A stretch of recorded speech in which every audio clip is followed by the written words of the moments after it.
Bon week-end à toutes et à tous, mesdames et messieurs. Merci d'être au rendez-vous de l'information sur la centrale Togo Télévision, la torche des générations. Au menu de cette édition, Noël, la fête de la nativité du Christ Sauveur, a été célébrée ce samedi 25 décembre par les chrétiens du monde entier. Et puis, lancement d'Innoculture, un nouveau projet de l'ONG Tibi et ses partenaires à Bafilo dans la préfecture de la région de la Kara. Première édition de Central Music Award. Hier, vendredi 24 décembre, un événement qui récompense les artistes. C'est tout pour le titre. Noël, la fête de la nativité du Christ Sauveur, a été célébrée dans le monde entier par les chrétiens. Une célébration qui invite tous les chrétiens à accueillir Jésus comme le seul vrai salut. Les chrétiens catholiques de la paroisse Notre-Dame de l'Assomption se sont, à l'occasion ce 25 décembre, retrouvés pour une messe dite en l'honneur de la nativité du Christ Sauveur et lumière du monde.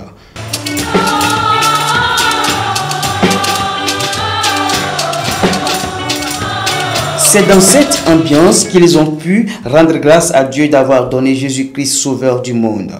L'évangile de cette célébration, tiré de Jean 1, verset 1 à 18, interpelle les chrétiens catholiques à accueillir Jésus-Christ comme le Sauveur du monde et à vivre rien que pour lui sans regarder en arrière.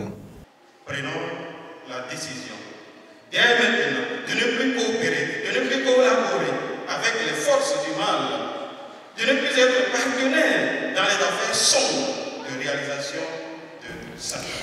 Pour le Père célébrant, Père Vivian Dokuy, la célébration de la fête de Noël marque le renouvellement du salut chez les chrétiens catholiques. La fête de Noël est une fête chrétienne, Dans le temps, il y a nos anciens avant la naissance de Jésus-Christ, il y a les anciens qui fêtaient à cette date l'apparition du soleil.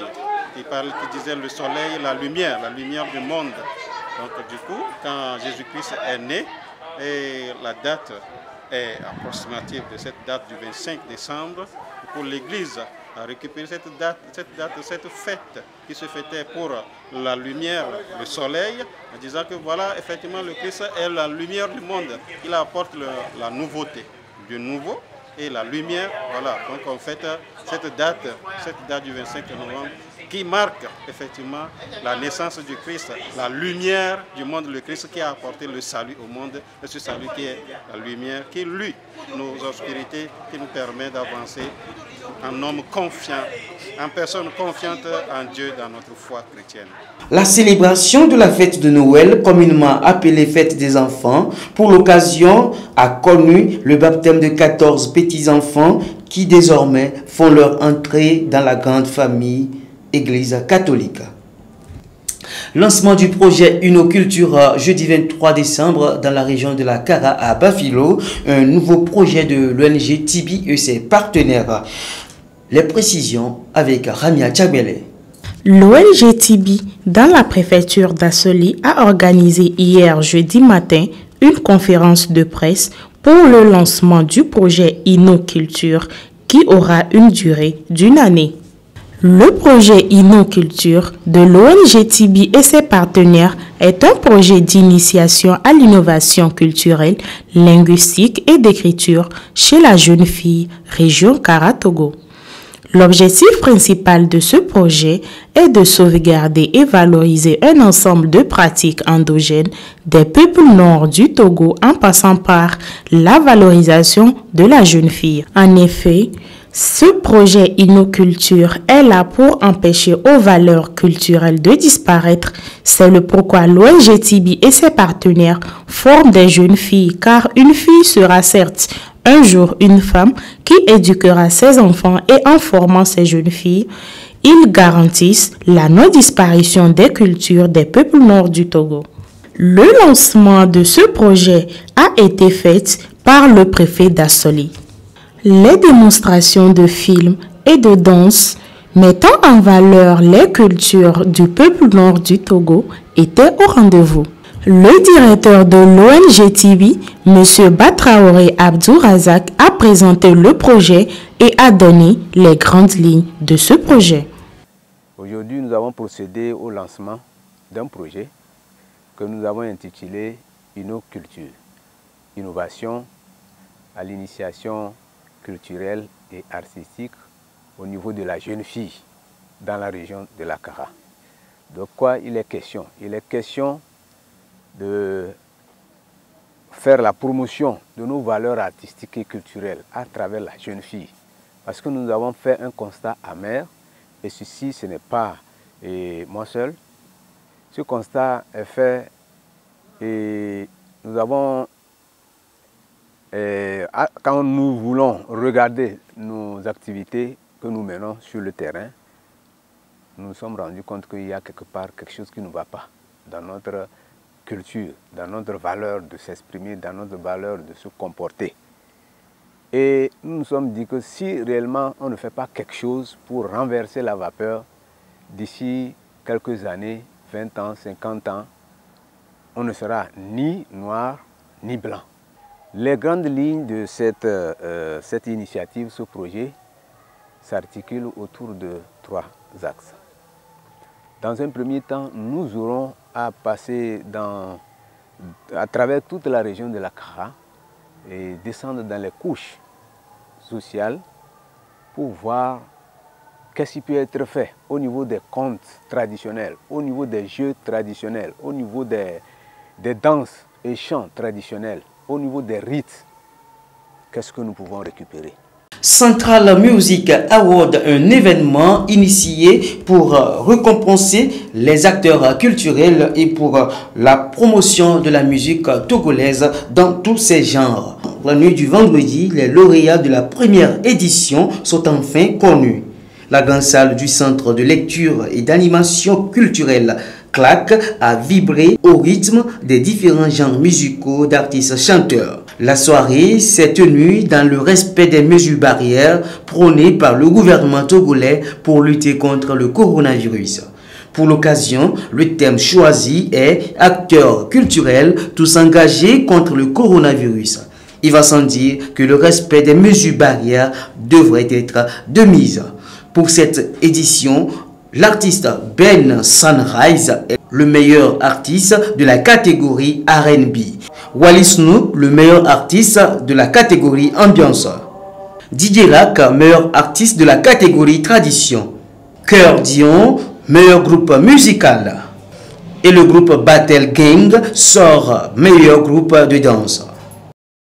Les lauréats, au nom des artistes, ont salué l'initiative et ont émis les vœux que soient répétées de ces initiatives dans la région centrale. Salut tout d'abord ceux qui ont organisé Central Music Award.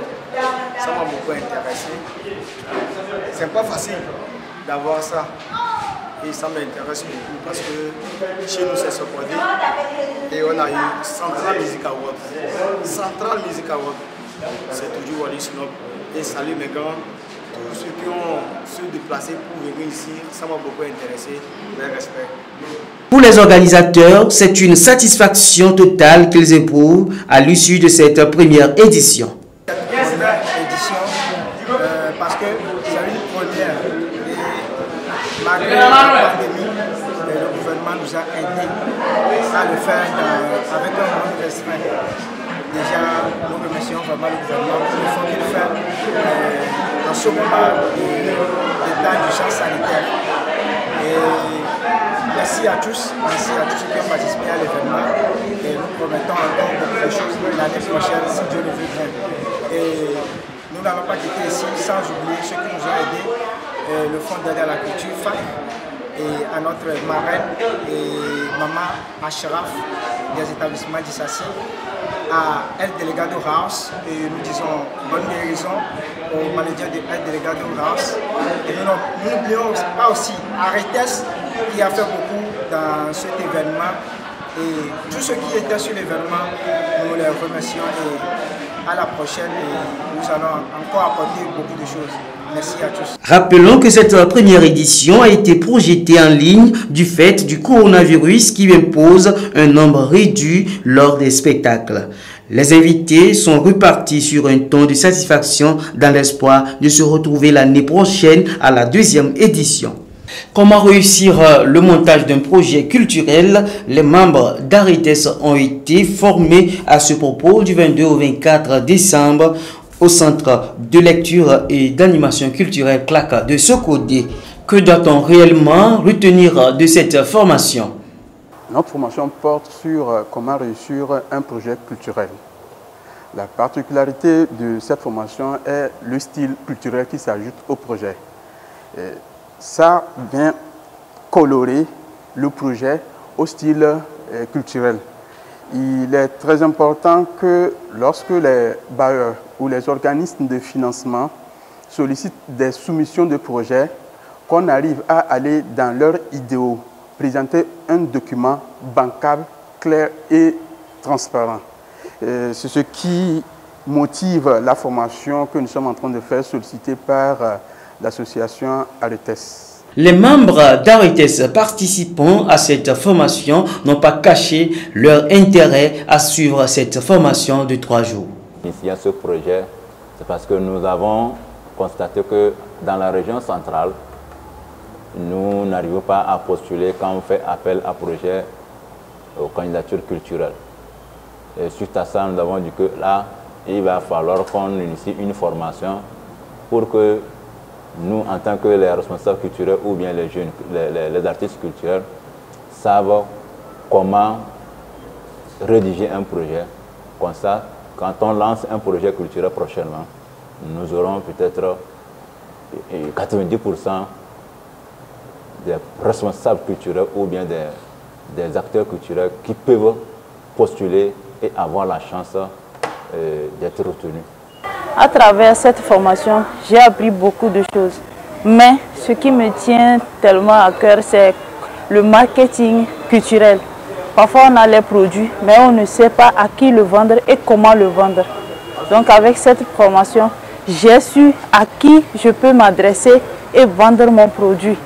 Pas parce que j'ai un produit que je peux faire un sketch et amener ça à la pharmacie ou bien dans un domaine où il ne faut pas. Grâce à cette formation, j'ai su comment concevoir un projet culturel et grâce au module 2 qui est le marketing culturel et stratégique, j'ai su comment distinguer le marketing culturel et le marketing classique. Grâce à cette formation, j'ai appris également pourquoi est-ce que nos grands frères disent que celui qui a l'information a le pouvoir, oui, la connaissance. C'est ce qui a fait que j'ai compris pourquoi il y a ces grands frères au chômage, tout ceci. C'est juste à cause du manque de l'information.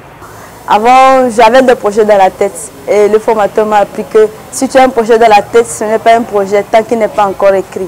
Et avec la formation, j'ai appris maintenant comment écrire un projet et comment faire, à qui envoyer les projets. Par exemple, je ne peux pas prendre un projet que j'ai besoin de la finance et envoyer à une entreprise qui finance pour les matériaux. Donc du coup, il nous a appris comment ça se présente et autres. Voilà, mesdames et messieurs, c'est la fin de cette édition. Merci à vous d'être restés des nôtres. Nos programmes se poursuivent sur la centrale Togo Télévision, la torche des générations. Bonne fête de Noël à toutes et à tous.